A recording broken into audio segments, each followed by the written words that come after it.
Nararamdaman mo na ba na hindi ka karapat-dapat gamitin ng Diyos dahil sa iyong mga pagkakamali o kahinaan? Naitanong mo na ba kung may plano pa ang Diyos para sa buhay mo kahit na marami kang mga pagkatalo?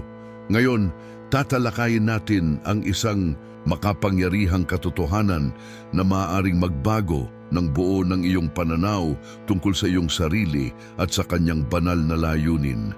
Paano kung sasabihin ko sa iyo na pinipili ka ng Diyos kahit na may mga kahinaan at imperfection ka, na sa kabila ng lahat ng iyong naranasan at mga maling desisyon na ginawa, mayroon pa ring dakilang plano ang Diyos para sa iyo? Ito ay isang bagay na hindi nauunawaan ng marami, ngunit maaari itong magbago ng lahat sa iyong buhay. Maaaring pakiramdam mo ay nawawala ka na. Iniisip na ang iyong mga pagkakamali ay isang hadlang na hindi malalampasan sa pagitan mo at ng mga plano ng Diyos. Ngunit ang katotohanan ay may espesyal na plano ang Diyos para sa iyo sa kabila ng lahat ng iyon. Ano kaya ang nakikita ng Diyos sa iyo na hindi mo pa nakikita? Hindi tayo pinipili ng Diyos dahil sa ating pagiging perpekto, kundi dahil sa ating puso na handang matuto, magbago at sumunod. Ito ay isang malaking lihim na kaunti lamang ang nakakaalam. Ginagamit ng Diyos ang ating mga kahinaan upang ipakita ang kanyang kaluwalhatian sa ating buhay. Naisip mo na ba kung gaano karaming mga karakter sa Biblia na itinuturing na imperpekto ay ginamit ng makapangyarihang Diyos? Paano ka kaya magkakaroon ng puwang sa kwento nilang iyon? Paano ang iyong mga kahinaan ay maaaring maging susi sa iyong kapalaran? Tuklasin natin ito ng magkasama. Bago tayo magsimula, mag-iwan ng komento na may kasamang pangungusap na pinili ako ng Diyos. Sa kabila ng lahat, ito ay makakatulong upang palakasin ang iyong pananampalataya at nais ko ring malaman na konektado ka sa katotohanan ito. At kung hindi mo pa na-like ang video, gawin mo na ito ngayon. Sa pamamagitan ng pag-like, matutulungan mong maabot ng mensaheng ito ang mas maraming tao at maipakalat ang salita ng Diyos na magdadala ng higit pang pagbabago sa mga buhay na nangangailangan ng pag-asa. Binabati kita sa iyong hakbang na ito, ang iyong desisyon ay maaaring magdulot ng malaking epekto sa iyong buhay at sa buhay ng iba. Ngayon, simulan na natin ang malalim na pag-aaral na ito dahil ang iyong matututunan sa mga susunod na minuto ay maaaring magbukas ng isang pagpapala na hindi mo inaasahan. At tandaan, sa pagtatapos ng video, ang susi upang mas maunawaan kung paano ka pinipili ng Diyos ay nasa iyong harapan. Manatili hanggang sa dulo, magugulat ka. Ang kwento ni Moises, isang imperpektong leader. Kapag naiisip natin si Moises, madali siyang maiisip bilang isang hindi matitinag na bayani. Isang leader na pinili ng Diyos upang palayain ang kanyang bayan mula sa pagkaalipin sa Ehipto. Ang imahe ni Moises na may mga tabing ng batas na ginagabayan ang bayan sa disyertong lupa ay isa sa mga pinakamakapangyarihang larawan sa Biblia. Pero alam mo ba na hindi tinitingnan ni Moises ang kanyang sarili sa ganitong paraan? Tulad ng marami sa atin, meron siyang mas limitadong pananaw tungkol sa kung sino siya talaga at kung ano ang kaya niyang gawin. Ang madalas nating nakakalimutan ay si Moises, isa sa mga pinakamalalaking leader na nabuhay, ay hindi isang perpektong tao. Siya ay may mga kahinaan, pagdududa at malalalim na insecurities, ngunit sa kabila nito, pinili siya ng Diyos para sa isang dakilang layunin. Si Moises ay ipinanganak sa isang panahon ng matinding opresyon, isang sanggol na nailigtas mula sa tiyak na kamatayan nang ipinagutos ng Paraon na patayin ang lahat ng mga bagong silang na Hebreo. Sa labis na pag-aalala ng ina ni Moises, inilagay niya ito sa isang basket ng tambo at iniwan sa ilog ng Nile. Natagpuan siya ng anak na babae ng Paraon na naggampon sa kanya. At dahil dito, lumaki si Moises bilang isang prinsipe sa Ehipto. Gayunpaman, kahit na pinalaki siya sa isang palasyo, hindi nakalimutan ni Moises ang kanyang mga pinagmulan at noong siya'y 40 taong gulang nang makita niyang pinapalupit ng isang Ehipsyo ang isang Hebreo. Pinatay niya ang Ehipsyo at tumakas patungong disyerto. Dito nagsimula ang unang malaking pagkakamali ni Moises. Hindi siya nagtangkang magtiwala sa Diyos. Sa halip na maghintay sa direksyon ng Diyos, kinuha niya ang mga bagay sa kanyang sariling mga kamay at sa paggawa nito, nagkaroon siya ng isang pagkakamali na nagbago ng takbo ng kanyang buhay. Nagpalayo siya sa 14 taon, namuhay bilang isang simpleng pastol sa disyerto.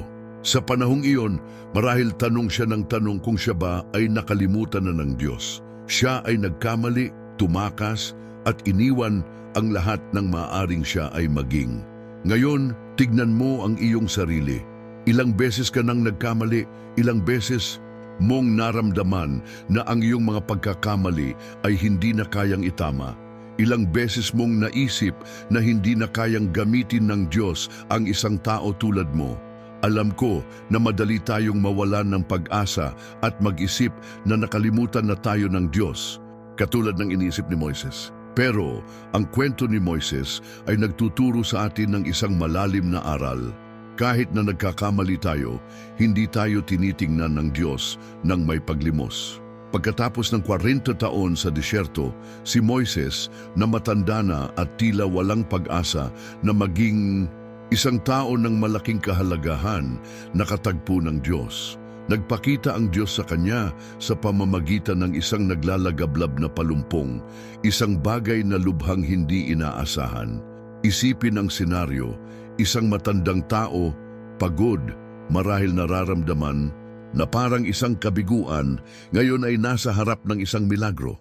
Tinawag siya ng Diyos sa pangalan at sa kabila ng lahat ng mga dahilan ni Moises upang tumanggi sa tawag, tulad ng kakulangan sa kahusayan sa pagsasalita, takot at inseguridad, ipinagpatuloy ng Diyos, pinili kita. Si Moises na may bigat ng kanyang mga pagkatalo ay tinawag upang palayain ang bayan ng Israel. At alam mo ba kung ano ang mas nakakamangha? Kahit na nagdududa si Moises sa kanyang sarili at sa kanyang kakayahan, hindi binago ng Diyos ang kanyang plano. Hindi siya naghahanap ng perpektong tao, kundi ng isang tao na sa kabila ng kanyang mga kahinaan ay handang magpasakop sa tawag. Hindi hinahanap ng Diyos si Moises dahil sa kanyang pagiging perpekto. Hinahanap niya siya dahil sa kanyang handang sumunod.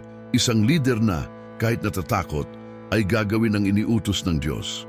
Gusto ng Diyos si Moises hindi para sa kanyang kahusayan, kundi para sa kanyang kakayahang magtiwala at magpasakop kahit na may kahinaan. Narito mga kaibigan ang lihim na nais ipahayag sa iyo ng Diyos. Hindi pinipili ng Diyos ang mga perpekto, pinipili niya ang mga handang magpasakop.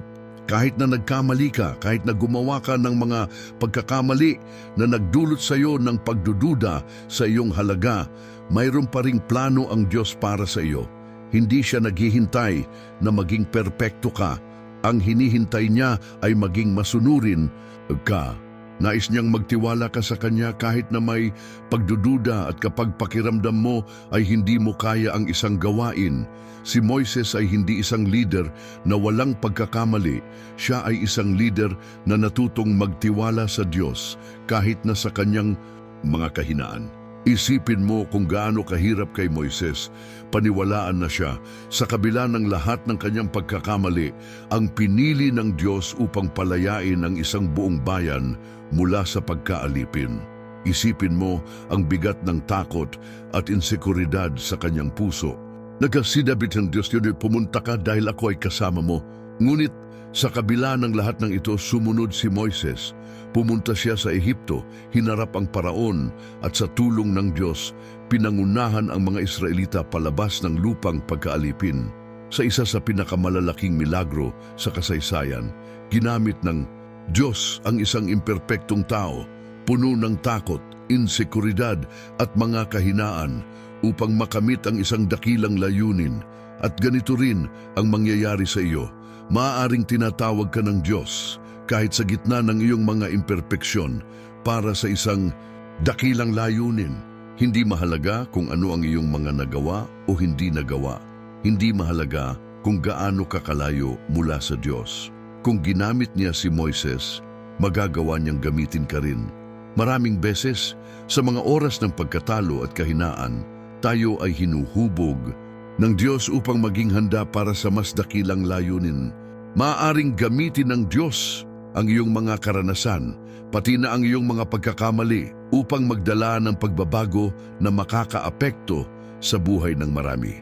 Kung nararamdaman mong hindi ka karapat-dapat o hindi kayang gamitin ng Diyos, tandaan mo na ginagamit niya ang mga mahihina upang malito ang malalakas. Ginagamit niya ang mga hindi inaasahan upang gawin ang imposible. Ngayon, mag-isip ka sa iyong sariling landas. Ano ang mga pagkakamali at takot na humahadlang sa iyong pag-unlad? Ano ang mga aspeto ng iyong buhay na nararamdaman mong hindi ka karapat-dapat gamitin ng Diyos? Nais kong malaman mo ng buong puso na sinasabi sa iyo ng Diyos ngayon, pinili kita tulad ng pagkakaroon mo ng iyong mga kahinaan at limitasyon at gagamitin kita sa isang paraan na hindi mo kailanman inisip. Ang kailangan mo ngayong gawin ay magtiwala sa Kanya. Kahit na sa tingin mo ay malayo ka na o wala ng pag-asa, alalahanin si Moises. Alalahanin na ang iyong pagkatalo ay hindi hadlang sa layunin ng Diyos, kundi isang pagkakataon upang ipakita niya ang Kanyang biyaya at kapangyarihan. Kung ikaw ay handa, gagamitin ka ng Diyos sa mga kamangha-manghang paraan upang isakatuparan ang Kanyang mga plano.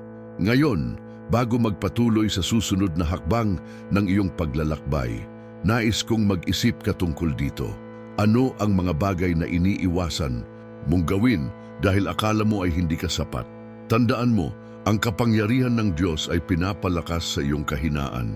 Ang pagbabago ni David, nakikita ng Diyos ang puso, hindi ang panlabas.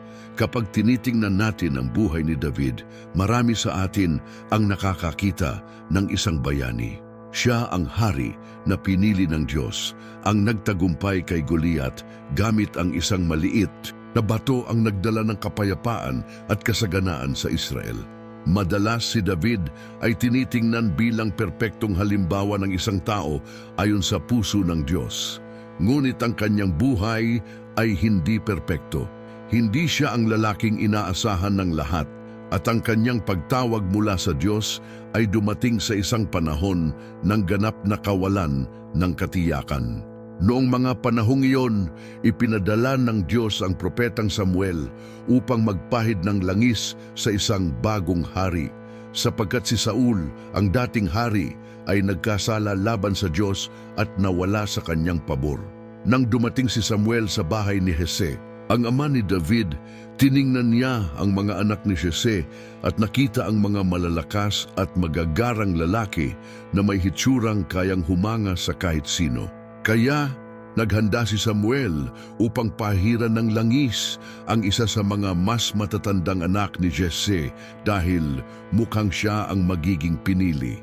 Ngunit pinutol ng Diyos ang kanyang paningin at binigyan siya ng isang malalim na aral kung paano niya tinitingnan ang mga tao ng iba kaysa sa ating nakikita.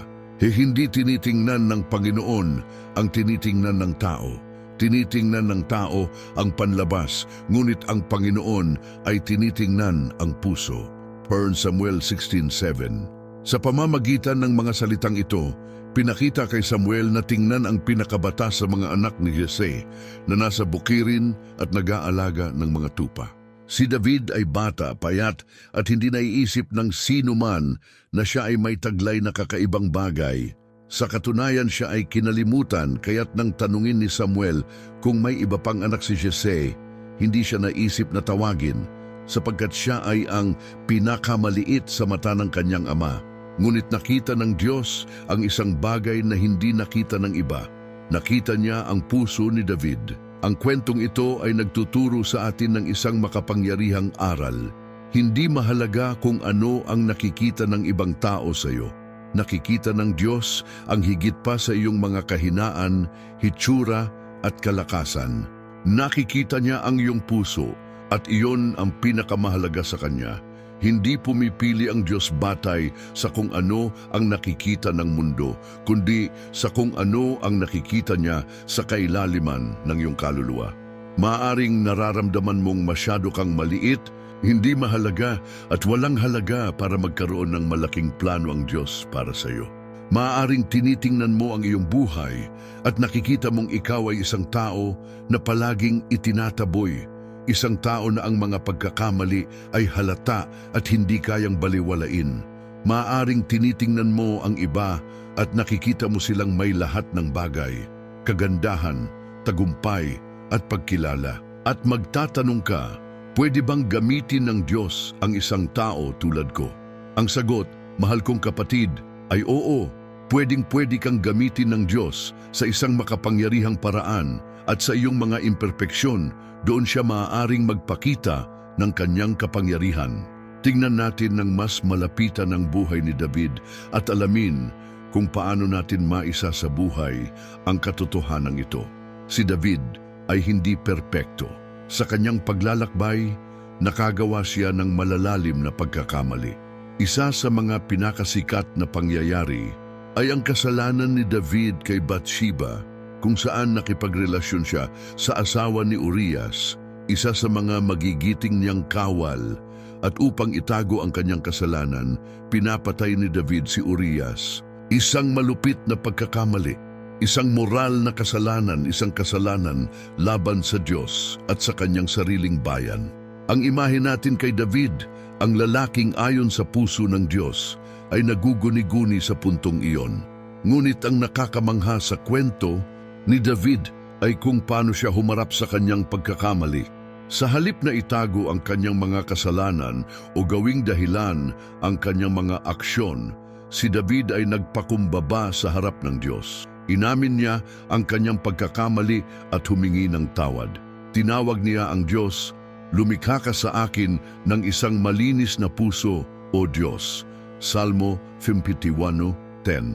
At ang saloobing ito ng tunay na pagsisisi ng pagpapakumbaba sa harap ng Diyos ay naging dahilan kung bakit si David ay isang huwaran para sa atin.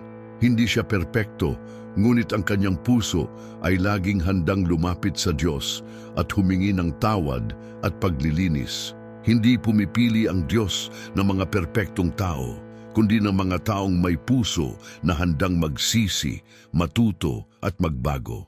Kahit sa gitna ng pagkakamali, ipinakita ni David ang isang pusong laging naghahanap ng Diyos.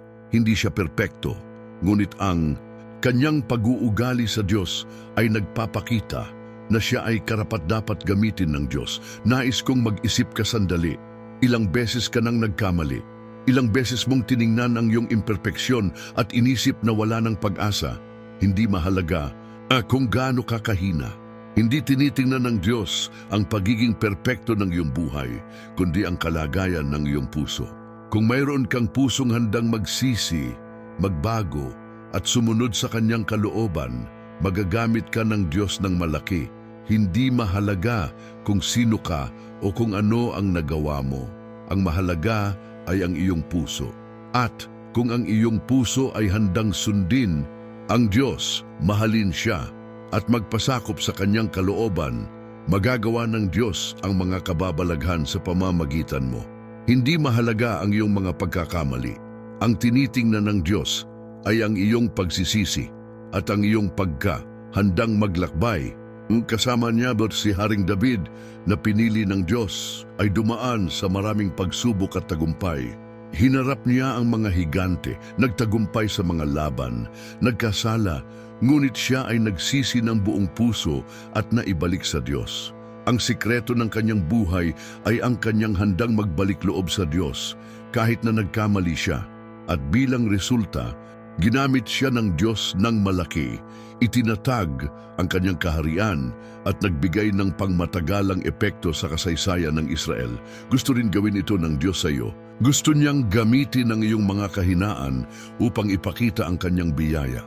At gusto niyang malaman mo na anuman ang iyong kalagayan, anuman ang iyong mga pagkakamali, ikaw ay mahalaga sa Kanya. Maaari kang maging isang imperpektong tao, ngunit Kung ang iyong puso ay tapat sa Diyos, magagamit ka upang gumawa ng mga dakilang bagay sa Kanyang pangalan. Ngayon, nais kong mag-isip ka sa iyong sariling buhay. Saan ka nagkamali? Saan ka nakakaramdam ng kakulangan? Tandaan mo na nakikita ng Diyos ang iyong puso at Siya ay naghihintay sa iyo. Hindi Siya naghihintay na maging perpekto ka, ngunit naghihintay Siya na magpasakop ka, magsisi, maghanap ng Kanyang kapatawaran at maglakad kasama Siya. Ano ang gagawin mo ngayon? Hahayaan mo bang gamitin ka ng Diyos sa lahat ng iyong imperpeksyon upang matupad ang isang banal na layunin? O magpapatuloy ka bang mag-isip na ang iyong mga pagkakamali ay masyadong malaki para magamit ka ng Diyos? Ang sagot ay simple. Kung ang iyong puso ay handa, magagawa ng Diyos ang isang dakilang bagay sa iyong buhay. Hindi pumipili ang Diyos ng mga perpektong tao. Pinipili Niya ang mga may pusong tapat at handang hubugin Niya. Naway, tulad ni David, tignan mo ang iyong buhay at sabihin, lumikha ka sa akin ng isang malinis na puso, O Diyos. Naway ang iyong puso ang magsilbing instrumento ng Diyos upang ipakita ang Kanyang kaluwalhatian at kapangyarihan. Ang paglalakbay ni Pedro, imperpekto, ngunit binago ng biyaya ang kwento ni Pedro ay isa sa mga pinakamakapangyarihang at sabay na pinakamakatawid na kwento sa Biblia. Siya ay impulsibo, puno ng kahinaan at madalas ay mas nakatuon sa kanyang sariling mga limitasyon kaysa sa kadakilaan ng Diyos. Ngunit sa kabila ng lahat ng ito, ang kanyang imperpeksyon ang naging dahilan kung bakit ang kanyang kwento ay napakamakapangyarihan at lubos na tumutugma sa ating mga buhay. Kapag naiisip natin si Pedro, naiisip natin ang alagad na lumakad sa ibabaw ng tubig, ngunit naiisip din natin ang lalaking tumanggi kay Jesus ng 3 beses sa isang sandali ng kahinaan. Ang kwento ni Pedro ay isang tunay na paglalakbay ng pagbabago. At marahil ito ay isa sa mga pinakamahuhulaan para sa sinumang nakakaramdam na sila ay nagkamali o hindi karapat-dapat sa tawag ng Diyos. Ipinapakita nito na sa kabila ng ating mga pagkakamali, ang biyaya ng Diyos ay kayang baguhin tayo at gamitin tayo sa mga kamangha-manghang paraan. Kung ikaw ay nakaramdam na ang iyong mga pagkakamali ay humaharang sa paggamit ng Diyos sa iyo, o kung iniisip mong hindi na sapat ang pagpapatawad ng Diyos para sa iyo, ang buhay ni Pedro ay maaaring magbigay sa iyo ng malaking aliw at inspirasyon. Noong simula ng kanyang paglalakbay kay Jesus, si Pedro ay isang simpleng tao. Hindi siya isang matalinong guro o may mataas na posisyon o status sa lipunan. Siya ay isang mangingisda, isang tao na nabubuhay sa pamamagitan ng mahirap na trabaho sa dagat ng Galilea. Tulad ng marami sa atin, hindi alam ni Pedro kung anong mangyayari sa kanya nang sundan niya si Jesus. Ang tanging alam niya ay ang araw-araw na gawain at trabaho, hanggang sa dumating ang pagkakataon na tinawag siya ni Jesus. Halika, sumunod ka sa akin, ang imbitasyon ni Jesus kay Pedro. At si Pedro, nang may tapang at walang pag-aalinlangan, iniwan ng lahat upang sundan ang taong iyon. Ngunit hindi alam ni Pedro sa mga oras na iyon na ang paglalakbay na kasama si Jesus ay hindi magiging madali. Hindi ito magiging isang landas na walang pagkakamali o sandali ng kahinaan. Agad niyang natutunan na ang pagsunod kay Jesus ay mangangailangan ng higit pa sa kanyang inaasahan. Ngunit sa kabila ng lahat ng ito, ang kagandahan ng kwento ni Pedro ay ito. Ang kanyang paglalakbay kasama si Jesus ay minarkahan ng mga pagkakamali. Ngunit pati na rin ng matinding pagkatuto, paglago at pinakamahalaga sa lahat, pagpapatawad. Si Pedro ay kumakatawan sa ating lahat. Puno ng pagdududa, takot at mga kahinaan, ngunit may pagkakataon na mabago at magamit sa kapangyarihan ng biyaya ng Diyos. Isa sa mga pinakakapansin-pansing bahagi ng kwento ni Pedro ay nang subukan niyang maglakad sa ibabaw ng tubig upang makarating kay Jesus na nasa gitna ng dagat. Si Pedro ay may sapat na pananampalataya upang lumabas sa bangka at lumakad patungo kay Jesus, ngunit nang ang takot ay pumasok sa kanyang puso at siya ay natiwalag mula sa mga salita at presensya ni Jesus, nagsimula siyang lumubog. "Panginoon, iligtas mo ako," sigaw niya. At agad na iniabot ni Jesus ang kanyang kamay at hinila siya na nagsabi, "O ikaw na may kaunting pananampalataya, bakit ka nagduda?"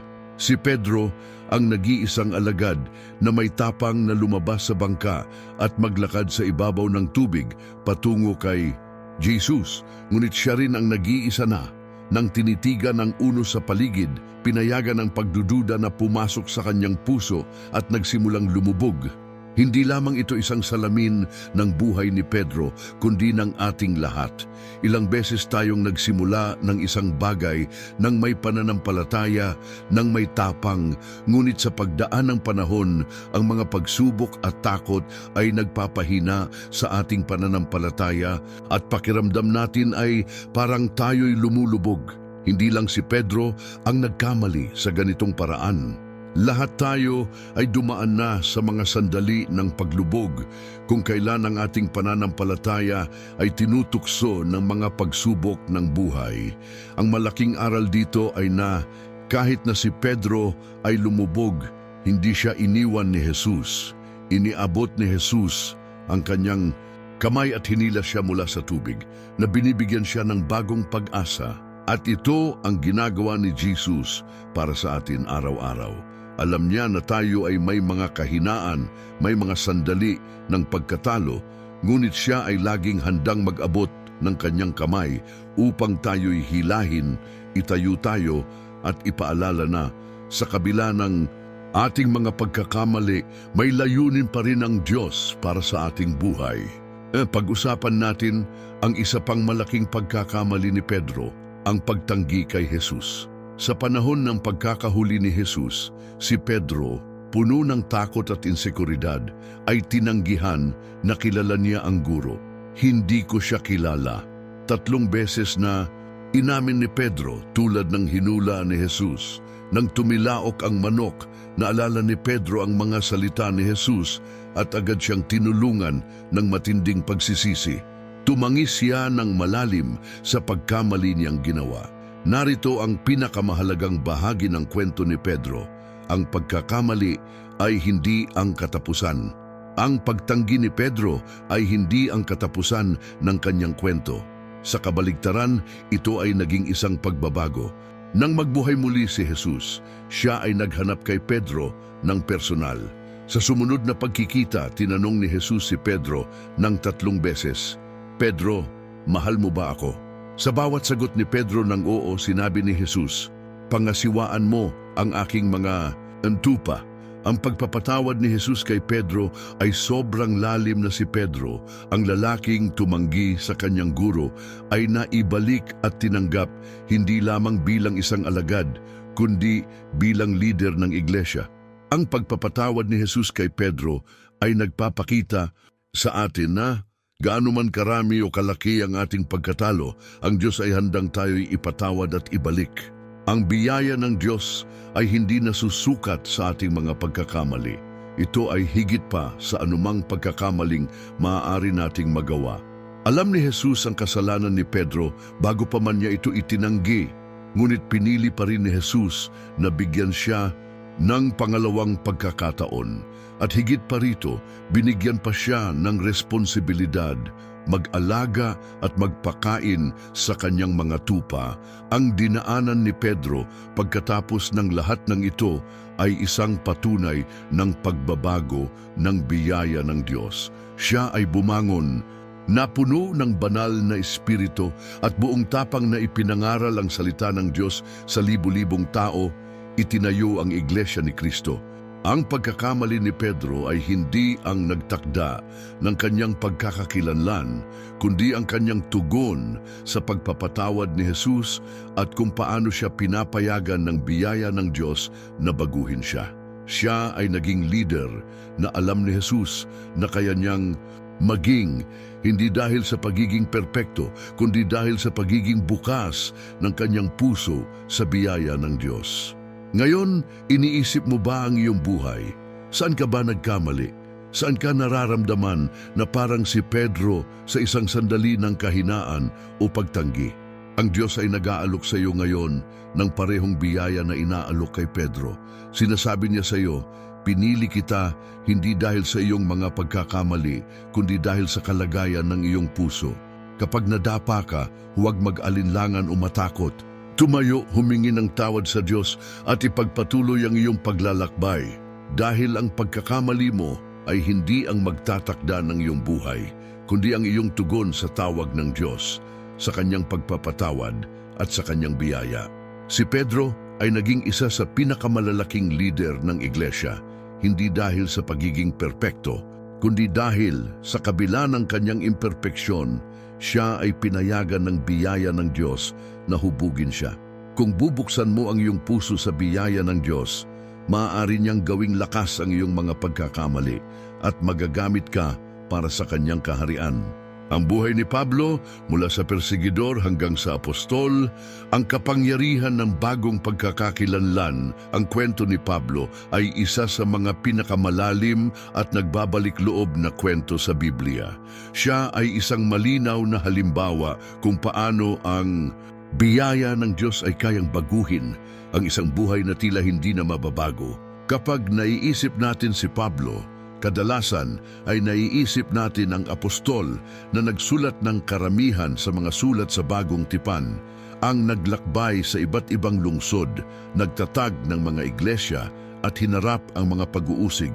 Ngunit bago maging ang Pablo na kilala natin at hinahangaan, siya ay kilala bilang si Saulo, isang matinding perseguidor ng Iglesia ni Kristo.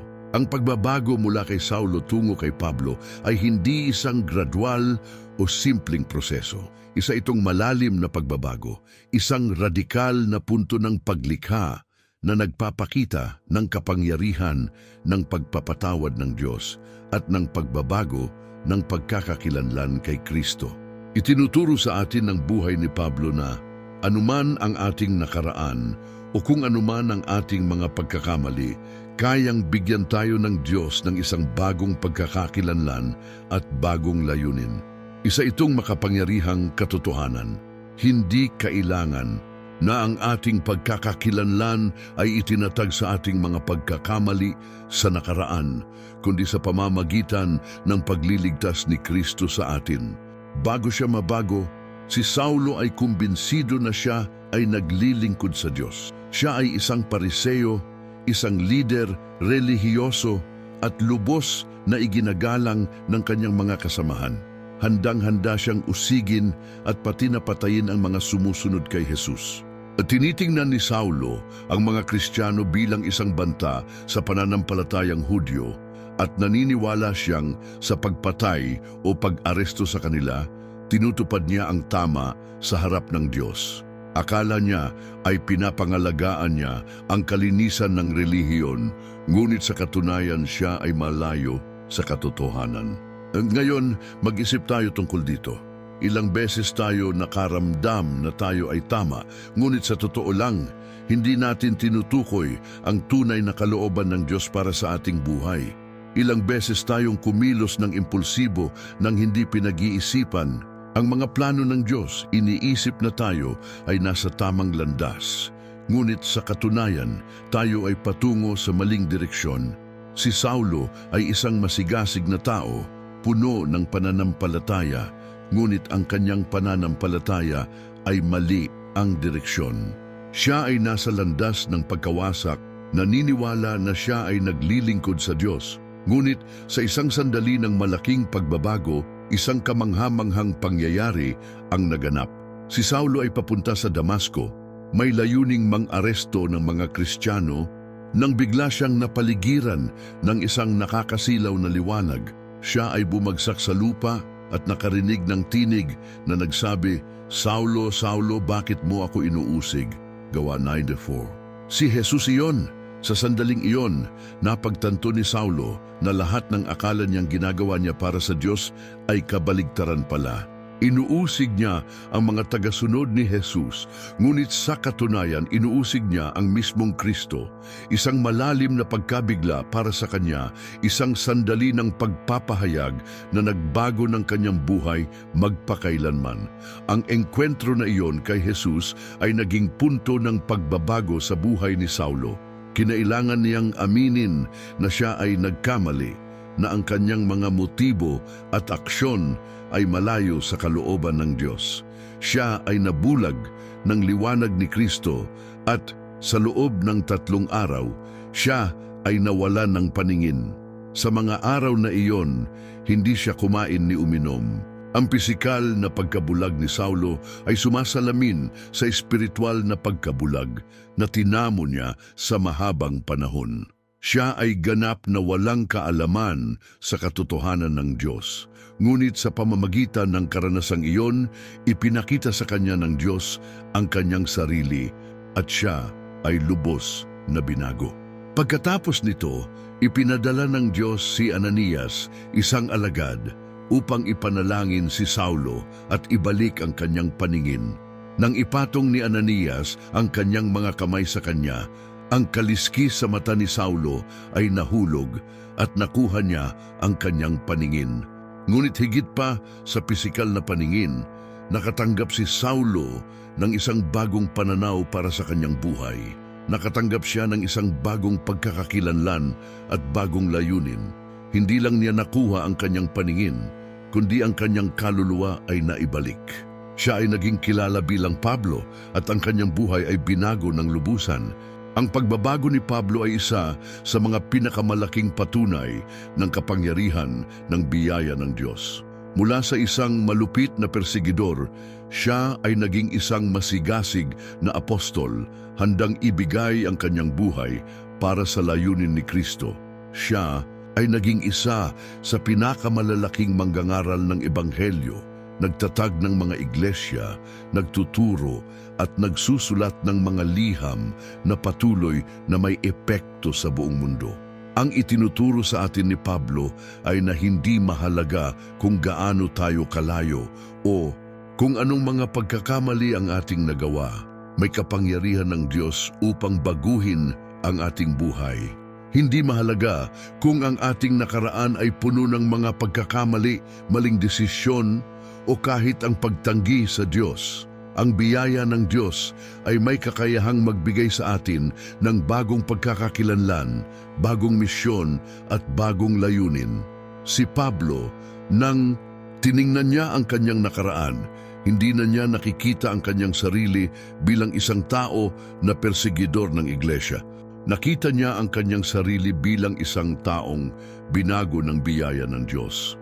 Naunawaan niya na ang kanyang pagkakakilanlan ay hindi na nakabatay sa mga ginawa niyang pagkakamali, kundi sa ginawa ni Kristo para sa kanya. Sa isa sa kanyang mga liham isinulat niya, kung ang sinumanay na kay Kristo, siya ay isang bagong nilalang. Ang mga bagay na luma ay lumipas na, narito, ang lahat ay naging bago. Sa John Corinto 5:17. Alam ni Pablo na hindi na siya ang lalaking dati, ang lalaking puno ng galit at karahasan. Siya ay isang bagong nilalang kay Kristo at ang bagong pagkakakilanlan na iyon ang nagbigay lakas sa kanya upang ipagpatuloy ang gawain na ipinagkatiwala sa kanya ng Diyos. Ito ay isang makapangyarihang bagay na dapat nating pagnilayan. Kapag nakatagpo ka kay Kristo at tinanggap ang biyaya na inaalok niya, ikaw ay nagiging isang bagong nilalang. Hindi na ang iyong mga pagkakamali ang magtatakda ng iyong pagkakakilanlan. Hindi mahalaga kung mayroon kang kasaysayan ng pagkatalo, kasalanan, o maling mga pagpili. Ang mahalaga ay kung sino ka ngayon kay Kristo. Isa kang bagong tao, may bagong puso at bagong layunin. Hindi pinili ng Diyos si Pablo dahil siya ay perpekto. Pinili siya ng Diyos dahil sa kabila ng kanyang mga pagkakamali, siya ay handang magpabago. Hindi na tinitingnan ni Pablo ang kanyang nakaraan, kundi ang hinaharap na inihanda ng Diyos para sa kanya. Hindi siya pinili batay sa mga nagawa niyang pagkakamali, kundi sa kanyang pagbabalik loob sa Diyos. At ganito rin tayo tinitingnan ng Diyos. Hindi niya tinitingnan ang mga pagkakamali natin sa nakaraan bilang hadlang para magamit tayo. Tinitingnan niya ang ating puso, ang ating pagiging handa na magpabago sa kanyang mga kamay. At ito ang mahalaga. May layunin ng Diyos para sa iyong buhay, tulad ng pagkakaroon niya ng layunin para kay Pablo. May mga kamanghamanghang plano siya para sa iyo, anuman ang iyong mga pinagmulan o kung anuman ang iyong nagawa sa nakaraan. Kapag inialay mo ang iyong buhay sa Kanya, kapag tinanggap mo ang biyaya na inaalok niya, bibigyan ka niya ng isang bagong pagkakakilanlan. Hindi ka na ang tao na tinitingnan ng mundo, ikaw ay ang taong tinawag ng Diyos upang magbago.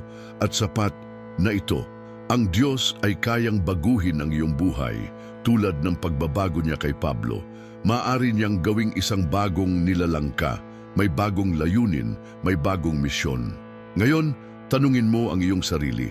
Handa ka na bang tanggapin ang pagbabago na handog ng Diyos para sa iyong buhay?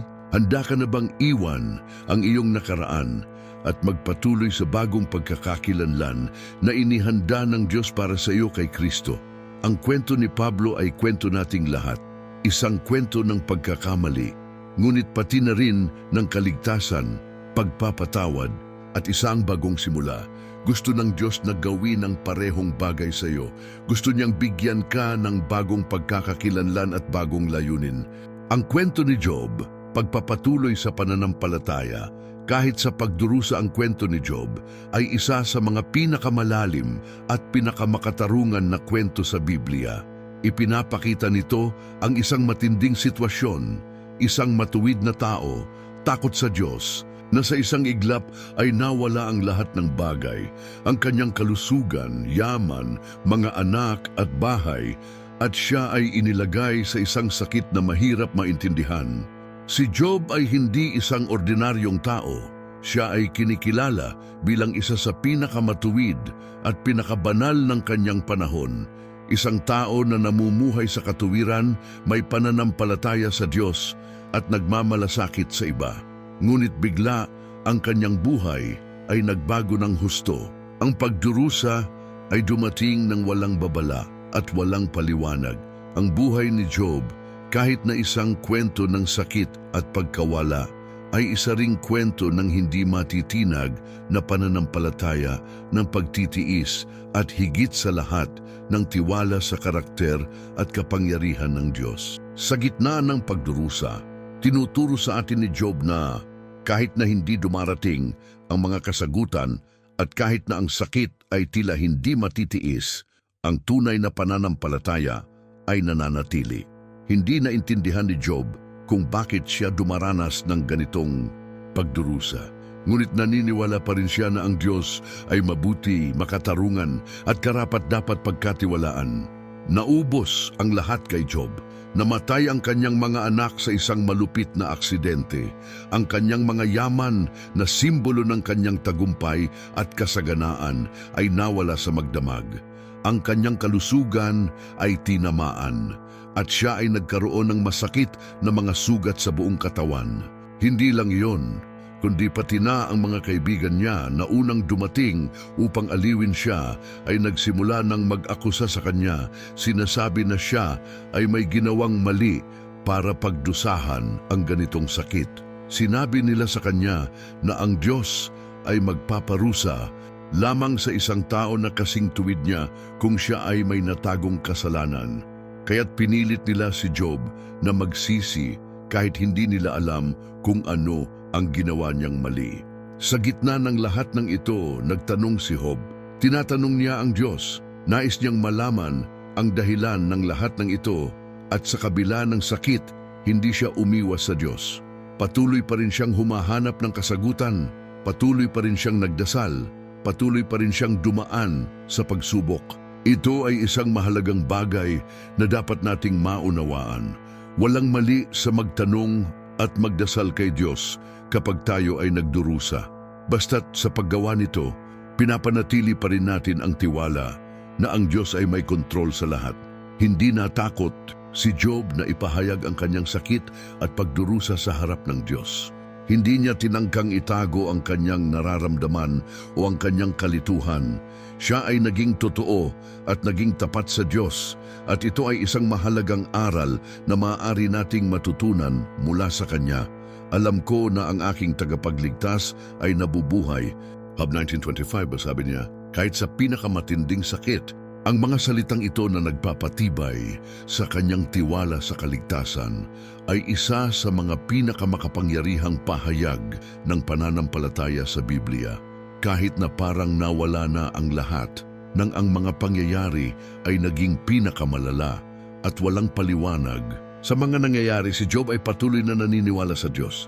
Hindi niya naiintindihan ang sakit, ngunit alam niya kung kanino siya nagtitiwala, at ang tiwalang ito ang malalim at hindi matitinag na pananampalataya ang nagsustento kay Job. Tinuturo sa atin ni Job na ang tunay na pananampalataya ay hindi nakabatay sa mga pangyayari. Hindi ito isang pananampalataya na base lamang sa mga pagpapala at kasaganaan. Sa kabaligtaran, ang tunay na pananampalataya ay lumalabas kapag ang buhay ay dinala tayo sa dulo, kapag ang lahat ay tila bumagsak at hindi natin makita ang dahilan upang magpatuloy sa paniniwala. Ang pananampalataya ni Job ay isang pananampalataya na hindi nangangailangan ng agarang kasagutan upang magpatuloy na magtiwala sa kabutihan ng Diyos. At dito, karamihan sa atin ay natutukso. Kapag ang sakit at paghihirap ay tila sumasakop sa atin, madalas nating kinukwestiyon ang kabutihan ng Diyos. Nagtatanong tayo, kung mabuti ang Diyos, bakit ako dumaranas nito? Bakit ako nagdurusa ng ganito? At ito ay normal. Nagtanong din si Job ng parehong mga katanungan. Ngunit sa buong paglalakbay na ito, pinanatili ni Job ang kanyang pananampalataya sa Diyos. Hindi niya alam kung ano ang dahilan ng kanyang sakit, ngunit alam niyang sa huli ang Diyos ay karapat-dapat pa ring pagkatiwalaan. Ngayon marahil nagtatanong ka, ano ang maaari kong matutunan mula sa sakit ni Job? Paano ko maa-apply ang kwentong ito sa aking sariling buhay? Ang sagot ay nasa pag-unawa na ang pagdurusa ay hindi ang katapusan ng kwento. Ang sakit at pagdurusa ay maaari tayong dalhin sa mas malalim na relasyon sa Diyos, sa isang lugar kung saan ang ating pananampalataya ay pinapalakas, kung saan ang ating tiwala sa Diyos ay mas matatag, mas malalim. Hindi makatarungan ang Diyos sa ating sakit. Siya ay kasama natin sa ating pagdurusa at may isang mas mataas na layunin siya. Isang layunin na madalas ay hindi natin maiintindihan agad, ngunit sa huli, ito ay ipapakita. At kapag ito ay nailahad, makikita natin na ang pagiging tapat ng Diyos sa ating buhay ay hindi kailanman nagkulang. Matapos ang lahat ng pagdurusa at mga tanong, ang Diyos ay nagpakita kay Job sa isang kamangha-manghang paraan. Hindi ito sa pamamagitan ng mga direktang sagot sa kanyang mga katanungan, kundi sa pamamagitan ng pagpapakita ng kanyang kadakilaan at kapangyarihan. Hindi sinabi ng Diyos kay Job kung bakit siya nagdurusa, ngunit ipinakita niya kung sino siya. Isang Diyos na hindi matutumbasan ng pag-iisip ni Job, isang Diyos na may kontrol sa lahat ng bagay, na may kapangyarihan sa buong nilalang at karapat-dapat pagkatiwalaan. Kahit na hindi natin nauunawaan ang kanyang mga daan, ang sagot ng Diyos ay hindi isang simpleng bakit o isang paliwanag para sa sakit ni Job, kundi isang paalala na ang Diyos ay makapangyarihan at kahit sa pinakamahirap na kalagayan, siya ay may kontrol. Hindi ipinangako ng Diyos na hindi tayo dadaan sa mga pagsubok, ngunit ipinangako niya na siya ay makakasama natin sa bawat hakbang ng ating buhay. Ipinangako niya tayong tutulungan, gagabayan at ibabalik sa ating buong pagkatao. At sa wakas, matapos ang lahat ng karanasang ito ng pagdurusa at tiwala, ibinalik ng Diyos ang buhay ni Job. Binigyan siya ng bagong pamilya, bagong yaman at isang mas matagumpay na buhay kaysa sa dati. Ngunit ang pinakamahalaga ay nasa buong paglalakbay na ito, si Job ay naging mas mabuti. Nakilala niya ang Diyos sa isang mas malalim, mas tunay at mas personal na paraan. Ang pagdurusa ni Job ay hindi walang silbi. Dinala siya nito sa isang mas malalim na pananampalataya at tiwala sa Diyos. At ito ay isang makapangyarihang aral para sa ating lahat. Ano ang ibig sabihin nito para sa atin? Nangangahulugang kapag dumaranas tayo ng mga mahihirap na sandali, hindi tayo nag-iisa. Kahit na hindi natin maintindihan kung bakit tayo nagdurusa, kahit na ang mga sagot ay hindi dumarating agad, makakatiwala tayo na ang Diyos ay kasama natin. Kilala niya tayo, nauunawaan niya ang ating sakit, at may layunin siya na ibabalik tayo, baguhin tayo, at palakasin tayo sa pamamagitan ng pagdurusa. At tulad ni Job, maaari din natin isigaw, "Alam ko na ang aking tagapagligtas ay nabubuhay." Hindi alintana kung ano ang mangyayari, hindi alintana kung gaano kahirap ang buhay, ang ating pananampalataya sa Diyos ay magiging isang matibay na bato sapagkat siya ay karapat-dapat pagkatiwalaan. Kahit na sa gitna ng sakit, tinatawag tayo ng Diyos na magtiwala sa kanyang karakter at sa kanyang mga plano. Ngayon, mag-isip ka sa iyong sariling buhay. Dumadaan ka ba sa isang mahirap na pagsubok? Tinutukoy mo ba kung bakit ka nagdurusa? Alalahanin na hindi ka nag-iisa. Ang Diyos ay kasama mo. At tulad ng ginawa niya kay Job, gagamitin ka niya para sa mas malaking layunin. Ang pagdurusa ay maaaring maging isang daan patungo sa mas malalim na pananampalataya, sa mas malapit na relasyon sa Diyos, at sa tiwala na hindi matitinag ng mga pangyayari. Ang kwento ni Job ay kwento ng bawat isa sa atin. Lahat tayo ay dumadaan sa mga sandali ng sakit, pagkawala at mga tanong. Ngunit sa buong proseso, ang Diyos ay hinuhubog tayo, binabago tayo, at ipinapakita sa atin na sa huli, siya ay tapat. At tulad ni Job, maaari nating pagtibayin na sa huli, ibabalik ng Diyos ang lahat ng nawala. Ang kwento ni Ruth, ang pagbawi na dulot ng katapatan, at pagsunod ang kwento ni Ruth ay isa sa mga pinakamaganda at makapangyarihang mga kwento ng pananampalataya at kaligtasan na matatagpuan sa Biblia. Isang malalim na patotoo kung paano pinaparangalan ng Diyos ang katapatan, pagsunod at ang pagiging handa na sundan ang kanyang mga plano, kahit na sa gitna ng mahihirap na kalagayan at hindi alam kung ano ang hinaharap. Itinuturo sa atin ng buhay ni Ruth na kahit gaano patila walang pag-asa ang mga sitwasyon, may kakayahan ng Diyos na baguhin ang ating buhay at dalhin tayo sa isang destinasyon na puno ng pagpapala kapag tayo ay tapat sa kanyang layunin. Si Ruth ay isang babaeng Moabita, isang banyaga na kabaligtaran ng kultura ng Israel, ay hindi sumusunod sa parehong relihiyon at mga gawain. Siya ay ikinasal kay Malom, isang Israelita, ngunit pumanaw ang kanyang asawa ng maaga na nag-iwan sa kanya bilang isang byuda.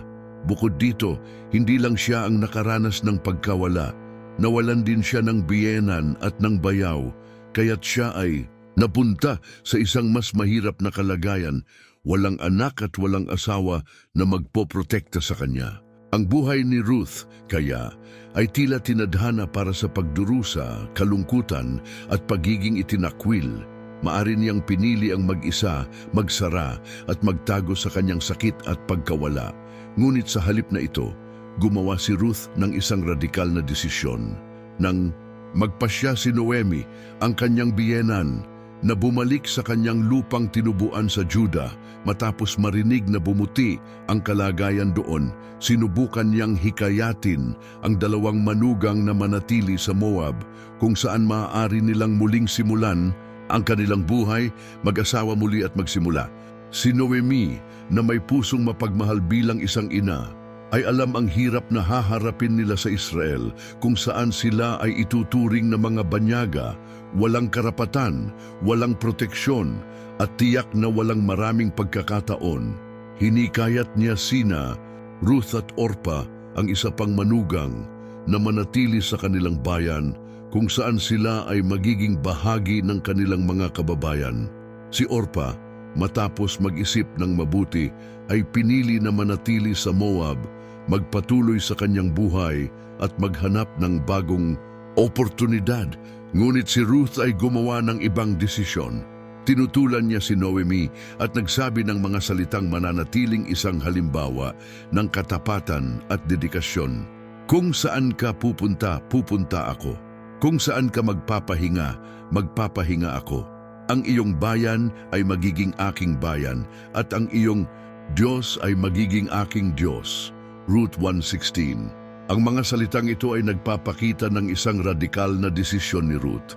Hindi lamang siya pumiling sumunod kay Noemi, kundi siya ay gumagawa ng isang desisyon ng pananampalataya. Pipiliin niyang sundan ang Diyos ng Israel at hindi lamang isang byuda. Iniwan ni Ruth ang kanyang sariling bayan, kultura at kaligtasan at ipinagkatiwala ang kanyang sarili sa isang bagay na hindi niya lubos na nauunawaan, ngunit nararamdaman niyang tama sa kanyang puso. Ang ugali ni Ruth ay isang bagay na dapat nating pag-isipan ng malalim. Sa ating buhay, madalas tayong nahaharap sa mahihirap na desisyon. Tinatawag tayong sundan ang isang bagay na hindi natin nauunawaan. Magtiwala sa isang bagay na hindi natin malinaw na nakikita, iwan ang nakasanayan at yakapin ang hindi tiyak.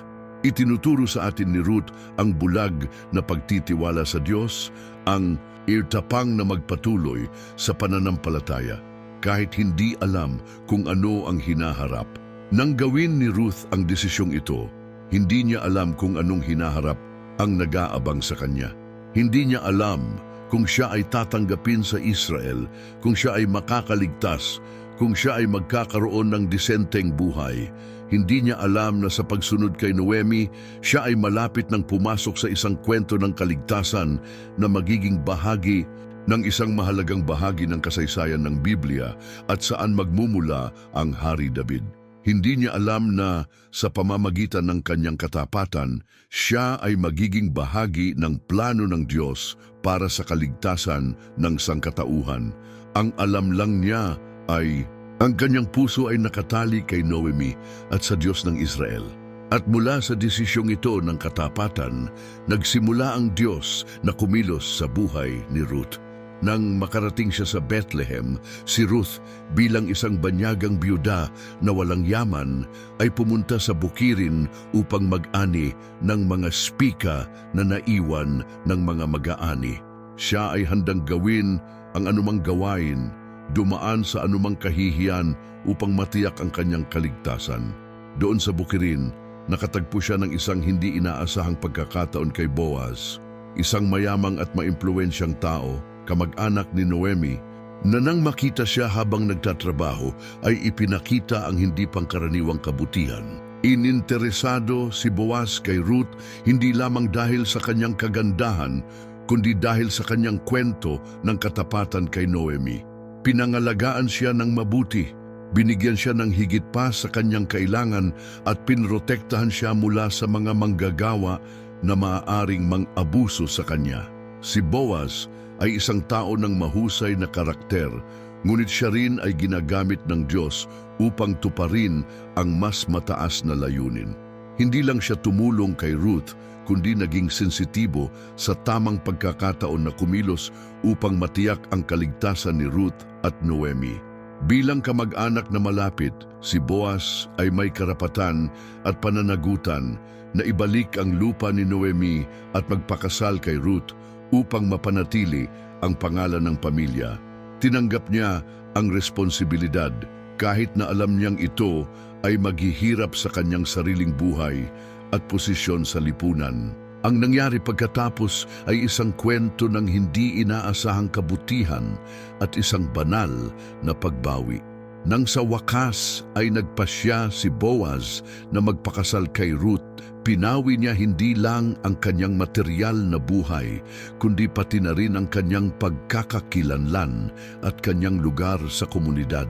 Si Ruth ang banyaga ay isinama sa lahi ng Israel at mula sa kanilang kasal ay ipinanganak si Obed, ang lolo ni David, na magiging hari ng Israel.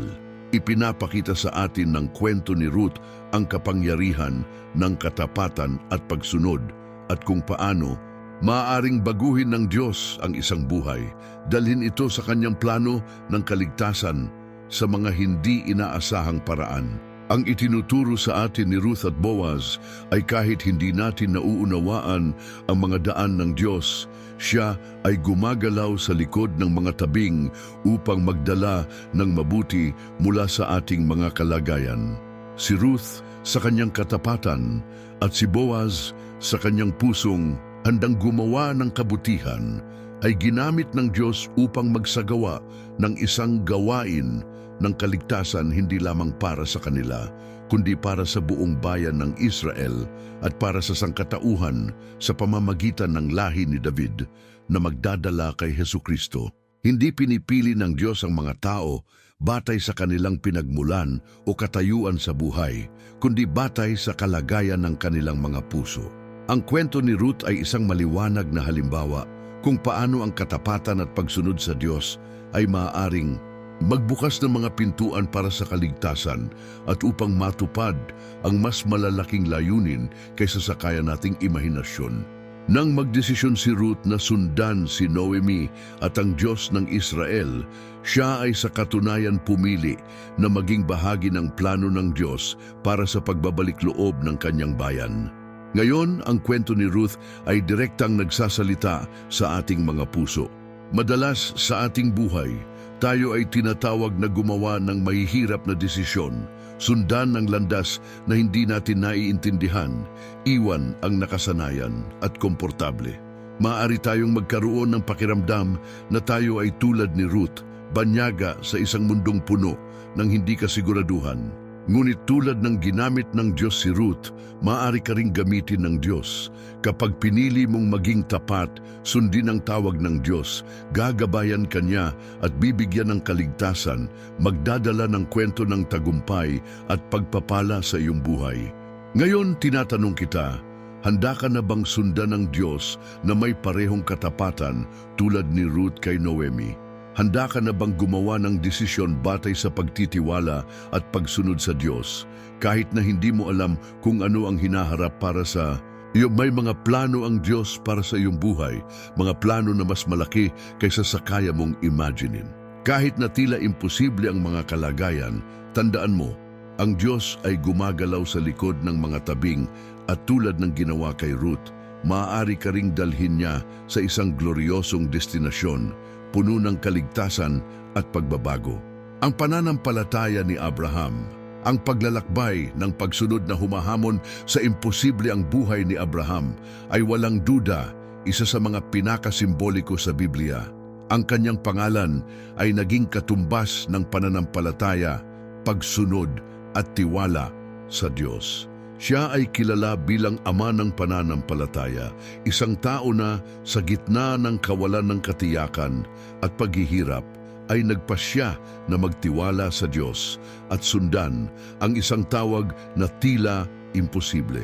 Ipinapakita sa atin ang kwento ni Abraham kung paano ang tunay na pananampalataya ay kayang magdala sa atin sa mga lugar na hindi natin inisip na maaabot natin. Hinahamon ang ating mga limitasyon at kung paano ito ang susi upang mabuhay ang kabuuan ng layunin ng Diyos sa ating buhay. Si Abraham, noong siya ay tinatawag pang Abram, ay nakatira sa isang malayong lugar, ang Ur ng mga Kaldeo, isang lungsod na puno ng kayamanan at kasiyahan. Siya ay isang tao na may mga yaman, isang magandang posisyon sa lipunan at sa kabila ng lahat ng iyon, tila mayroon siyang lahat ng bagay na nais ng isang tao. Ngunit may ibang plano ang Diyos para sa kanya. Nagpakita ang Diyos kay Abram at sinabi, "Lumabas ka sa iyong bayan, mula sa iyong kamag-anak at mula sa bahay ng iyong ama, patungo sa lupa na ipapakita ko sa iyo." Genesis 12:1. Isipin mo sandali, hiningi ng Diyos kay Abram na iwan ang lahat ng kilala niya, ang kanyang bahay, pamilya at bayan, upang sundan ang isang landas na hindi niya alam kung saan patungo. Ito ang unang malaking pagsusulit ng pananampalataya para kay Abram. Hindi siya binigyan ng mga detalye. Hindi niya alam kung saan siya pupunta at hindi rin niya alam kung paano mangyayari ang mga bagay. Ang tanging tinanggap niya ay ang utos na umalis at magtiwala na gagabayan siya ng Diyos. Ito ang unang pagsubok ng pananampalataya na hinarap ni Abram.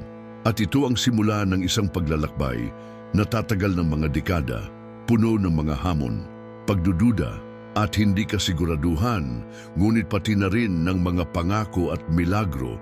Hindi nagtanong si Abraham sa Diyos. Hindi siya nagtanong, bakit ako Panginoon? Bakit ngayon? Ano ang matutuklasan ko doon? Paano kung magkamali ako? Hindi. Si Abraham ay nagtiwala. Sumunod siya. Nag-impek siya at umalis. Hindi alam kung saan patungo, ngunit tiyak na ang Diyos ang may hawak ng lahat. Isa ito sa mga pinakamahalagang aral na matutunan natin mula sa kwento ni Abraham. Ang pananampalataya ay hindi nangangailangan ng pag-unawa sa lahat ng detalye ng plano ng Diyos, kundi pagtitiwala na alam ng Diyos ang kanyang ginagawa kahit na hindi natin nakikita ang landas sa harap natin. Sa buong paglalakbay ni Abraham, nakaranas siya ng mga sandali ng kahinaan. Tinukso siyang kumilos ayon sa kanyang sariling mga ideya at solusyon, lalong-lalo na nang ang mga pangako ng Diyos ay mukhang imposible.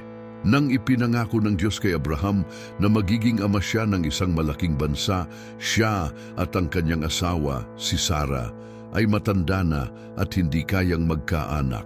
Ang pangako ng Diyos ay tila isang kabaliwan. Paano makakapagkaanak ang isang matandang lalaki at isang babaeng baog? Ngunit sa kabila ng imposibilidad, muling pinagtibay ng Diyos ang kanyang pangako. Kahit na lumipas ang panahon at hindi pa rin nagdadalantaw si Sarah, hindi nawalan ng pananampalataya si Abraham. Pinaniwalaan niya ang sinabi ng Diyos kahit na wala siyang nakitang agarang ebidensya. Ngunit si Abraham sa kanyang pagiging tao ay nagkaroon din ng mga sandali ng pagdududa. Tulad ng lahat ng tao, nakita niya ang tukso na kontrolin ang sitwasyon. Inisip ni Sarah na magkaanak sila sa pamamagitan ng kanyang alipin na si Hagar upang matupad ang pangako ng Diyos sa kanilang sariling paraan. Tinanggap ni Abraham ito at ipinanganak si Ismael, ngunit hindi ito ang pangako ng Diyos. Hindi sinabi ng Diyos na mangyayari ito sa pamamagitan ni Hagar, kundi kay Sarah. Sa kabila ng pagsubok na tulungan ng Diyos sa kanyang plano, hindi sumuko ang Diyos sa kanyang pangako. Patuloy niya itong pinagtibay sa puso ni na Abraham at Sarah hanggang sa edad na 100, nagkaanak si Abraham kay Isaac, ang anak ng pangako. Narito ang isa pang mahalagang aral. Hindi kailangang tulungan tayo ng Diyos sa pagtupad ng kanyang mga pangako. Kapag tinangka nating gawin ang mga bagay sa ating sariling paraan, iniiwasan natin ang perpektong plano ng Diyos. Natutunan ito ni na Abraham at Sarah sa pinakamahirap na paraan, ngunit sa huli, tinupad ng Diyos ang kanyang pangako at ipinanganak si Isaac. Ang tila imposible ay naging posible dahil sa Diyos. Hindi natapos ang kwento ni Abraham doon. Ang pinakamalaking pagsubok sa pananampalataya ni Abraham ay dumating nang hilingin ng Diyos ang isang bagay na tila hindi maipaliwanag.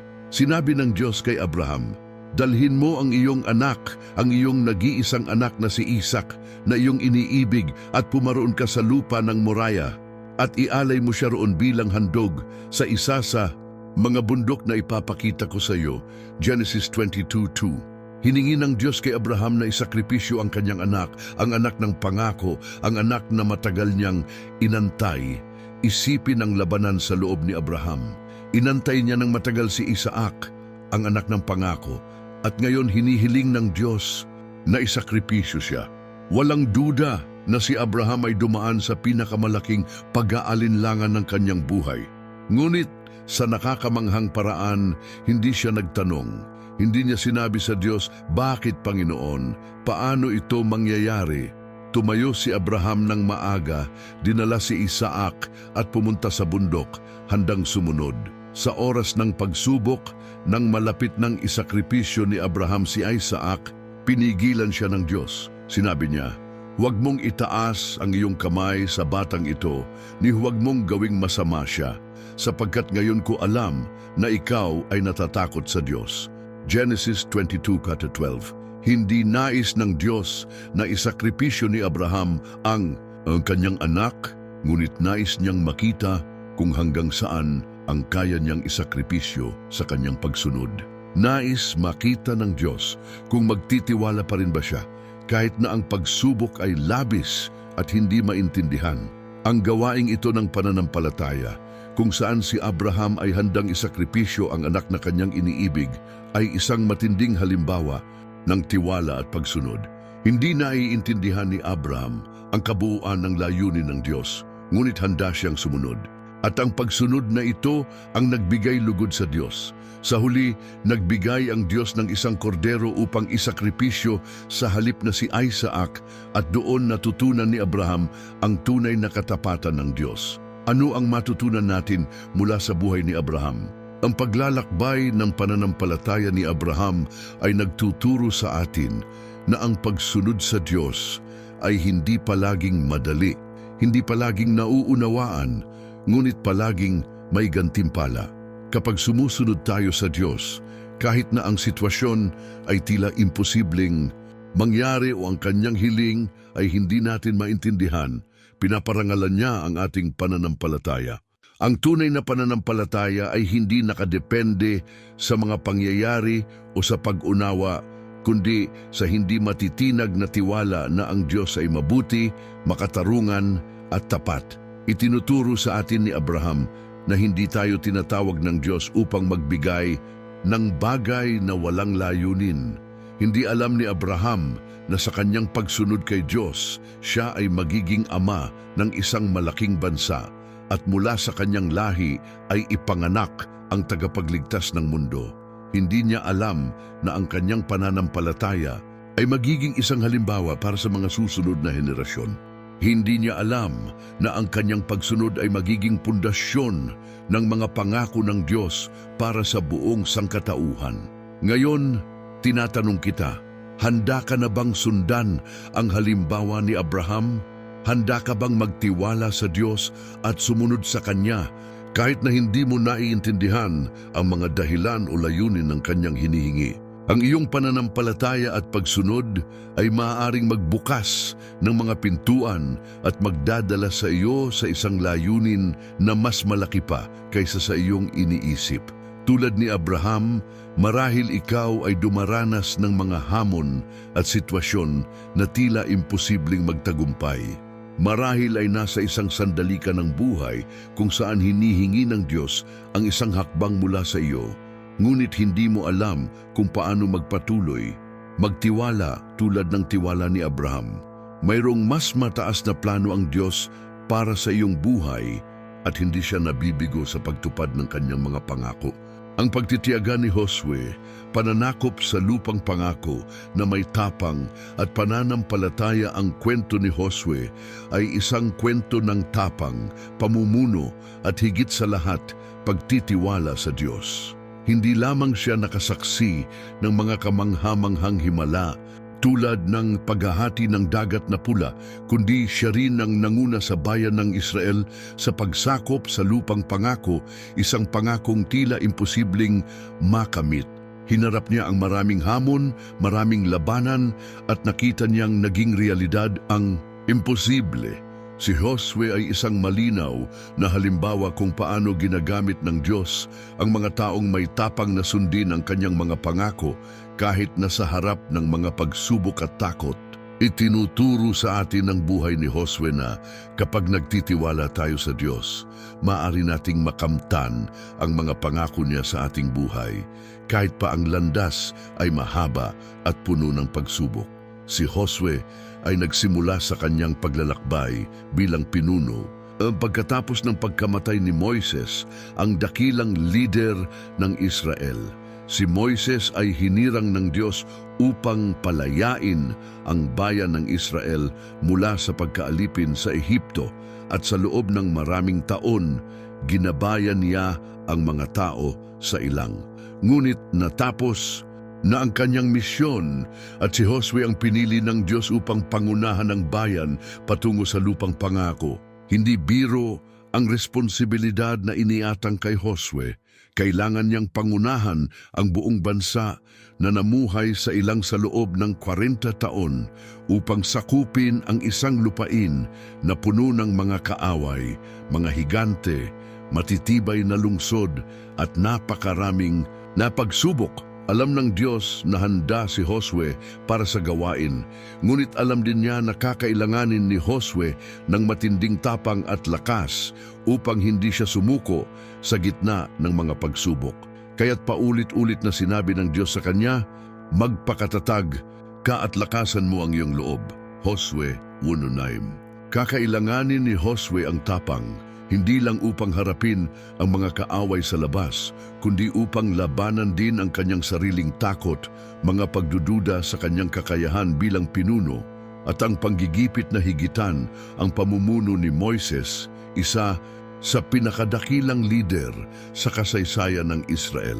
Isipin mo ang bigat ng emosyon na dinadala ni Josue.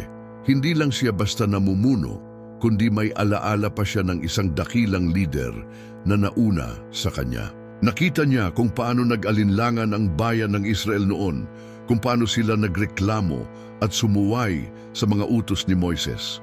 Paano mapapaniwala ni Josue ang bayan na magkaroon ng pananampalataya at tapang kung ang hinaharap nila ay puno ng kawalan, ng katiyakan at mahihirap na hadlang. Alam niyang hindi siya maaring umasa sa sarili niyang kakayahan, kundi sa pangako ng Diyos na ibibigay sa kanila ang lupain. Nagsimula ang misyon ni Josue sa isang matapang at mapagpasyang hakbang. Kailangan niyang itawid ang bayan sa Ilog Jordan. Hindi ito isang simpleng pagtawid. Sa panahong iyon, umaapaw ang ilog at napakabilis ng agos ng tubig. Ngunit sa kabila ng malaking hamon na ito, nagtiwala si Josue sa tagubilin ng Diyos. Iniutos niya sa mga pari na buhatin ang kaba ng tipan at nang lumubog ang kanilang mga paa sa tubig, huminto ang agos ng ilog na nagbibigay daan sa bayan ng Israel na makatawid sa tuyong lupa. Ang himala na ito ay isang malinaw na tanda na ang Diyos ay sumasama kay Josue at sa bayan ng Israel. Ngunit hindi pa dito natatapos ang tunay na laban. Pagkatapos nilang makatawid sa Jordan, hinarap ni Josue at ng mga Israelita ang napakatibay na lungsod ng Jericho. Ang Jericho ay isang napakalakas na lungsod na may napakataas at matitibay na pader. Marahil kung ibang tao ang nasa lugar ni Josue, agad silang madidismaya. Paano nila masusupil ang isang lungsod na napakalakas at tila hindi mapapasok? Ngunit sinabi ng Diyos kay Josue na ang tagumpay ay hindi darating sa pamamagitan ng isang tradisyonal na labanan, kundi sa pamamagitan ng pananampalataya at pagsunod. Inutusan ng Diyos ang bayan na lumakad paikot sa lungsod sa loob ng 6 na araw, at sa ika-7 araw, sila ay magsisigaw bilang hudyat ng tagumpay. Sa halip na mag-alinlangan, si Josue ay sumunod, at sa pagtatapos ng 1 linggong pagsunod, bumagsak ang matitibay na pader ng Jericho at nalupig ng Israel ang lungsod. Ito ang naging malinaw na patunay na kapag ang Diyos ang ating kakampi, walang pader o hadlang ang makakatagal laban sa kanyang kapangyarihan. Ang tagumpay sa Jericho ay simula pa lamang ng sunod-sunod na laban at pagsubok. Ang bawat tagumpay ay isang patunay na kapag nagtiwala si Josue at ang bayan sa Diyos, walang hadlang na hindi nila kayang lampasan. Ngunit hindi rin naging perpekto ang kanilang paglalakbay. Naranasan din ni Josue ang mga pagkatalo, mga sandali ng panghihina at mga oras na ang tagumpay ay tila malabo. Isa sa mga pinakamahirap na laban na hinarap ni Josue ay ang digmaan laban sa 5 hari ng mga Amoryo. Sa isang kritikal na sandali, nanalangin si Josue sa Diyos upang tulungan silang magtagumpay sa labanan. At sa tugon sa kanyang pananampalataya at katapangan, gumawa ang Diyos ng isang kahanga-hangang himala. Pinatigil niya ang araw sa kalangitan upang bigyan ng mas mahabang oras ang hukbo ng Israel upang tapusin ang laban. Hindi lang ibinigay ng Diyos ang tagumpay, kundi binigyan pa niya si Josue ng sapat na panahon upang makumpleto ito. Isang malinaw na patunay kung paano pinaparangalan ng Diyos ang mga may pananampalataya at hindi sumusuko. Ang kwento ni Josue ay nagpapakita na kahit na tila imposible ang isang bagay, may kapangyarihan ng Diyos na baguhin ang ating sitwasyon. Hindi umasa si Josue sa sarili niyang kakayahan o diskarte upang manalo.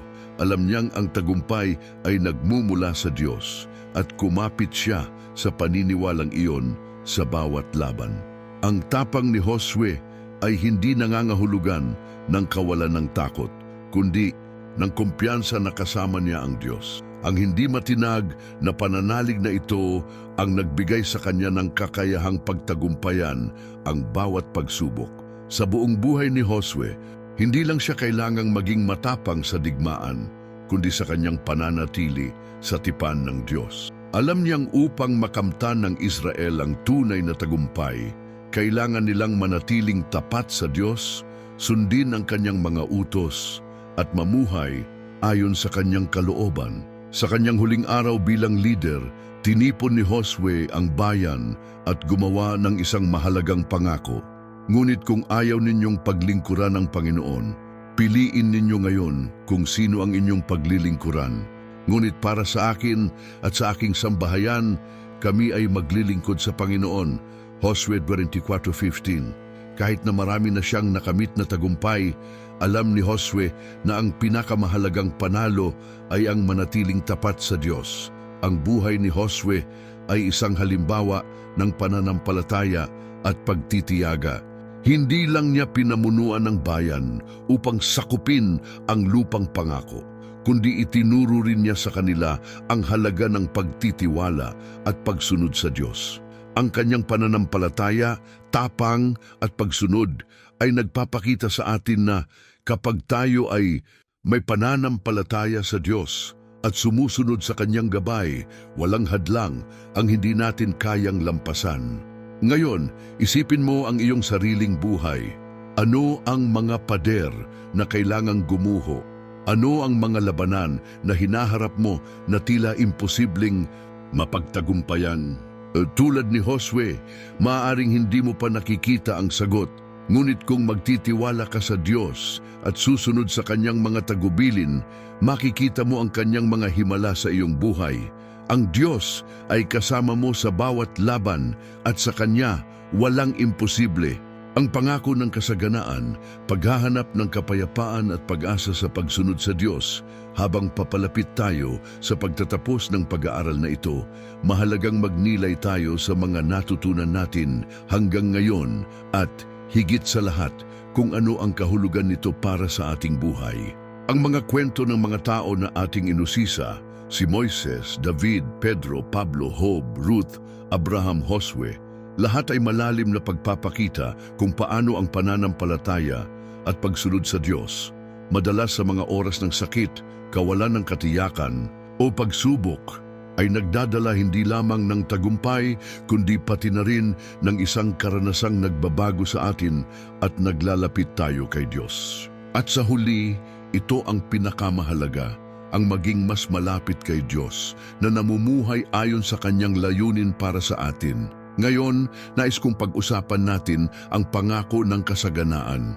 Ano ang ibig sabihin ng mamuhay ng isang buhay na buo kay Kristo? Paano natin mararanasan ang kasaganaan? Kahit na sa gitna ng mga pagsubok ng buhay, ang kasaganaan ay hindi nangangako ng buhay na walang problema, walang luha, o walang mga hamon. Sa kabaligtaran, madalas, ang kasaganaan ay dumarating sa kalagitnaan ng pakikibaka, sakit at pagtitiyaga. Ngunit, sa kabila ng lahat ng ito, iniaalok sa atin ng Diyos ang isang mas malalim na bagay, isang bagay na lampas sa ating kalagayan. Iniaalok niya sa atin ang kanyang kapayapaan, kanyang kagalakan, at ang katiyakan na namumuhay tayo ayon sa kanyang banal na plano. Ipinangako sa atin ni Jesus ang buhay na masagana, isang buhay na puno ng layunin at malalim na kahulugan. Ang kasaganaan ng Diyos ay hindi tungkol sa pagkakaroon ng lahat ng bagay na gusto natin, kundi tungkol sa pamumuhay ng ayon sa kanyang kalooban. Tinatawag niya tayo sa isang landas ng panloob na kapayapaan, isang landas kung saan kahit nasa gitna ng unos, maaari tayong magpahinga sa kanyang pagiging tapat. Kapag pinili nating sumunod sa Diyos, kapag pinili nating mamuhay ayon sa kanyang mga prinsipyo, ang ating buhay ay nagiging isang pagpapahayag ng kanyang kalooban at ng kanyang pagmamahal sa atin. Ano ang ibig sabihin nito para sa iyo at sa akin sa praktika? Una sa lahat, ang kasaganaan ng Diyos ay nag-aanyaya sa atin na maunawaan na hindi tayo tinutukoy ng mga kalagayan ng buhay, kundi ng ating relasyon sa Kanya. Madalas, sa mga mahihirap na panahon, madali tayong matukso na isipin na tayo ay nag-iisa o na ang ating mga pagsubok ay mas malaki kaysa sa Diyos. Ngunit ang kasaganaan na iniaalok ng Diyos ay nagtuturo sa atin na Siya ay kasama natin sa bawat hakbang ng ating paglalakbay. Hindi niya tayo iiwan, tinutulungan niya tayo, pinapalakas at pinapalakas tayo. Maaaring hindi natin maintindihan ang mga pagsubok na hinaharap natin, ngunit alam natin na Siya ay naroroon sa ating tabi, binibigyan tayo ng lakas upang malampasan ang lahat ng kinakailangan, upang matamo ang kanyang layunin para sa atin. Ang buhay na buo na iniaalok ng Diyos ay isang buhay ng panloob na kapayapaan. Hindi ito kapayapaang nagmumula sa kawalan ng problema, kundi isang kapayapaan na lumalampas sa mga pagsubok. Si Pablo, na nakaranas ng maraming pagsubok, ay makakapagturo sa atin ng malalim na aral. Naranasan niya ang pagkakulong, mga bagyo, mga pag-uusig, ngunit sa kanyang mga sulat, lagi niyang binanggit ang kapayapaang natagpuan niya kay Kristo, isang kapayapaan na hindi kayang yugin ng mga kalagayan. Ito ang nais ng Diyos para sa atin, isang malalim na kapayapaan na nagpapatibay sa atin, nagbibigay ng tiwala at seguridad, hindi alintana ang mga bagyong dumarating sa ating landas.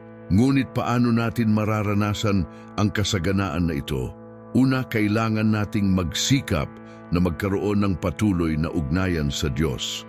Ang panalangin, pagmumuni-muni sa salita ng Diyos, pagsamba at pasasalamat ay mga kasanayan na tumutulong sa atin upang makipag-ugnayan sa Diyos, marinig ang kanyang tinig at maunawaan ang kanyang plano para sa atin. Habang higit nating iniaalay ang ating sarili sa Kanya, mas lalo siyang nagiging maliwanag sa atin at tinutulungan tayo patungo sa buhay na masagana na iniaalok niya. Hindi nais ng Diyos na mamuhay tayo ng mababaw, na tanging sumusunod lamang sa mga relihiyosong tungkulin. Nais niya ng isang malalim at personal na relasyon kung saan siya ang nagiging pinagmumulan ng ating lakas, karunungan at gabay. Pangalawa, ang kasaganaan ng Diyos ay nagtuturo sa atin na mamuhay sa radikal na pagsunod sa kanyang kalooban. Hindi ibig sabihin nito na tayo ay magiging perpekto o hindi na magkakamali, ngunit nangangahulugan ito na handa tayong ilagay ang ating mga nais at plano sa gilid upang sundan ang itinuro ng Diyos sa atin. Ang pagsunod sa Diyos ay hindi isang mabigat na pasanin, kundi isang susi sa kalayaan. Kapag sumusunod tayo sa Diyos, tayo ay umaayon sa kanyang layunin at nagsisimula nating maranasan ang buhay na iniaalok niya sa atin. Kahit na ang pagsunod ay may kasamang mga sakripisyo o mahihirap na desisyon, ito ay nagdadala sa atin ng tunay na kaligayahan at kapayapaan dahil alam natin na namumuhay tayo ayon sa kalooban ng ating lumikha.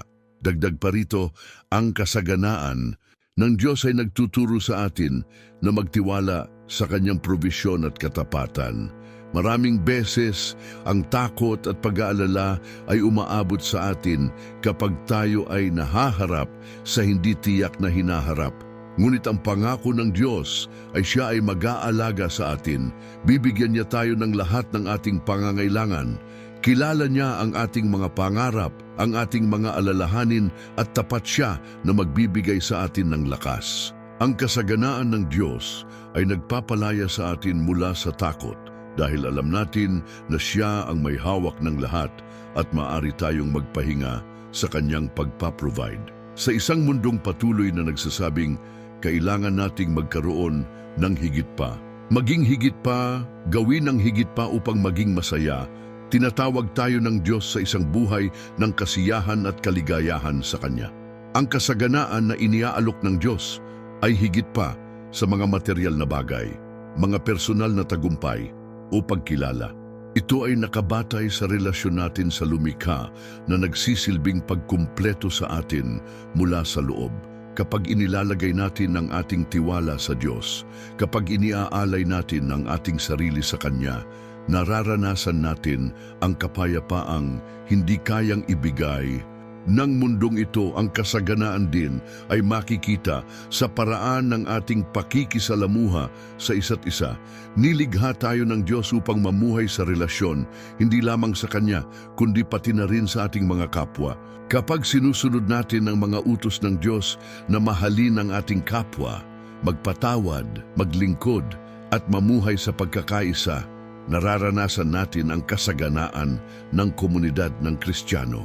Ang iglesia, ang katawan ni Kristo, ay isang lugar kung saan maaari tayong magtulungan, magtaguyod ng isa't isa at ipakita ang pagmamahal ng Diyos sa mundo.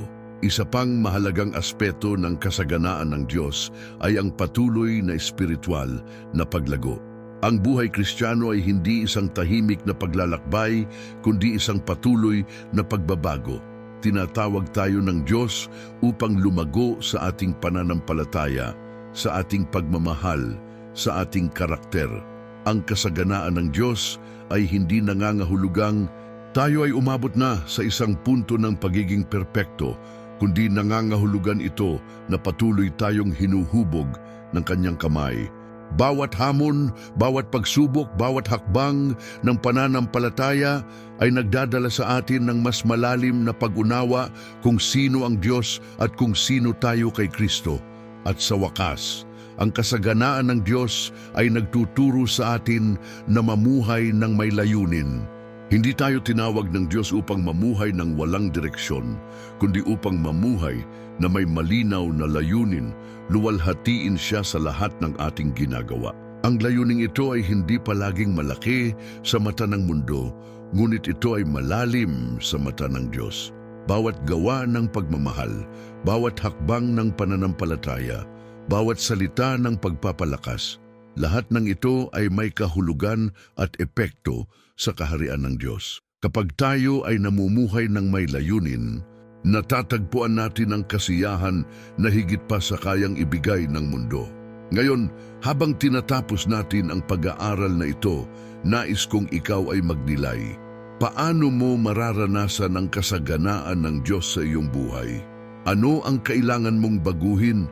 Ano ang kailangan mong ialay upang mamuhay ng may higit na tapang, higit na tiwala, higit na pananampalataya? May mga kamangha-manghang plano ang Diyos para sa iyo, mga plano ng kapayapaan, mga plano ng kasaganaan, mga plano ng kagalakan. Ang kasaganaan na Kanyang iniaalok ay nasa abot ng lahat ng pipiliing magtiwala at sumunod sa Kanyang salita. Tandaan mo, ang buhay na buo ay hindi buhay na walang pagsubok, kundi buhay na kasama si Diyos sa bawat hakbang. Hindi niya ipinapangako na ang landas ay magiging libre mula sa mga paghihirap, ngunit ipinangako niya na siya ay kasama mo sa bawat sandali, palalakasin ka at gabayan ka. Kapag tayo ay namumuhay sa pagsunod, kapag hinahanap natin ang Kanyang presensya at nagtitiwala sa Kanyang katapatan, matutuklasan natin ang tunay na kasaganaan. Naway mamuhay ka ng isang buhay na masagana, puno ng kapayapaan, kagalakan, at layunin kay Diyos. Naway ang bawat araw ay maging isang pagkakataon upang lumapit pa kay Diyos, maranasan ang Kanyang katapatan at mamuhay ng buhay na inihanda niya para sa iyo. At sa paggawa nito, hindi lamang ikaw ay mabubuhay ng may kasaganaan, kundi magiging isang liwanag sa mga tao sa iyong paligid na naglalabas ng pagmamahal at biyaya ng Diyos sa lahat ng iyong ginagawa.